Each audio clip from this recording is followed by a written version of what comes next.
আমি যতটুকু শুনেছি লোকমুখে। তোমার নাম বলো। আমার নাম টুটুল।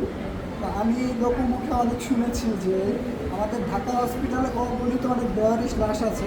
তো আমি চাই এগুলাতে সব মিডিয়ার সাপোর্ট নিয়ে বা আমাদের জনগণের সাপোর্ট নিয়ে এটা সবাইকে এই জিনিসটা শনাক্ত করা হোক যে কার সন্তান, কার বাবা, কার ছেলে, এটা বের করলে হয়তো বা এই লাশের অ্যাটলিস্ট জানাজাটা তো হবে, ওয়ারিশ তো পাবে, বাপ মা তো দেখতে তো পারবে যে আমার সন্তানটা মারা গেছে।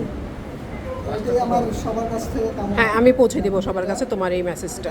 আপনারা যদি সবাই মিলে আমরা যদি একসাথে হই, হ্যাঁ, ইনশাআল্লাহ এটা হয়ে যাবে। হয়ে যাবে, হয়ে যাবে, হয়ে যাবে। আমরা কারো আশা না বসে থাকি। অবশ্যই। আমরা যে যতটুকু পারি, আমার মোবাইলে একটা ছবি আছে, হ্যাঁ। আমি এটা দেখাচ্ছি আমার। না না না না, মোবাইলের ছবি আমি দেখবো না, কেন অগণিত? হ্যাঁ, ঠিক আছে। তো এমন অনেকেই আছে ঢাকা মেডিকেলে অগণিত লাশ আছে, আচ্ছা, অগণিত, আচ্ছা। যেটা এখনো ফ্রিজ আপ করা হচ্ছে না, আমি যতটুকু শুনেছি। তো আমার যাওয়ার ইচ্ছা আছে, আমি আজকে যাবো, দেখি একটু সুস্থ হলে আমি যেতে পারি। তো আমি চাই যে আপনারা সবাই মিলে উদ্যোগ নেন এই বেওয়ারিশ লাশগুলোকে অ্যাটলিস্ট শনাক্ত করার জন্য, শনাক্ত করা হোক, তাদের বাবা মার কাছে আপনার কাছে পৌঁছে দেওয়ার জন্য। ঠিক আছে, ঠিক আছে। ইনশাআল্লাহ আমরা সবাই মিলে হ্যাঁ, কাজ করব।